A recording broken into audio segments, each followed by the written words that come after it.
What happens when you, uh, especially when you're making a science fiction film, but almost any film, you're working with limited resources and you're constantly sort of bumping up against the technology that you have. Cinema is an extremely technological medium. So you're defined by those two barriers. One is resources, one is technology. And Star Wars especially bumped up against those. So I was never really able to tell the story that I wanted to tell. I had to self-censor the story down to something I knew could be done given the technology I had available. And I would push it occasionally. I'd develop a way of panning in outer space. I would develop a way of creating a 2.5 foot high character that could act. And, really, so at that point, really challenges. And especially with the first film, I had very limited resources. I mean, the budget was $9,999,000. And for a film of that scope, it was, almost an impossible exercise.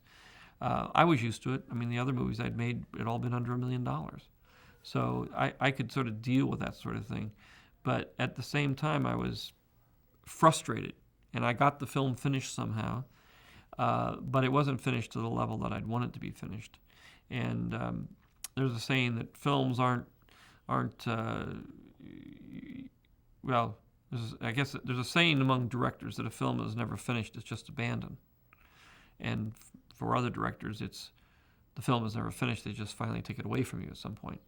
But no matter how the story goes, the director is usually left frustrated and not feeling that he's been able to complete his vision or it's been altered one way or another.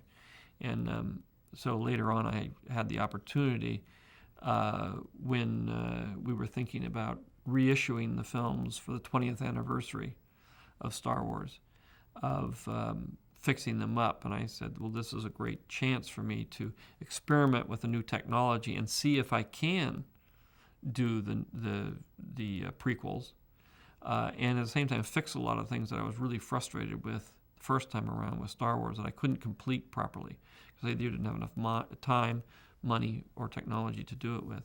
And so that was a great experience for me. So the final version, now the DVD version of the films, when they finally get out there, will have all of the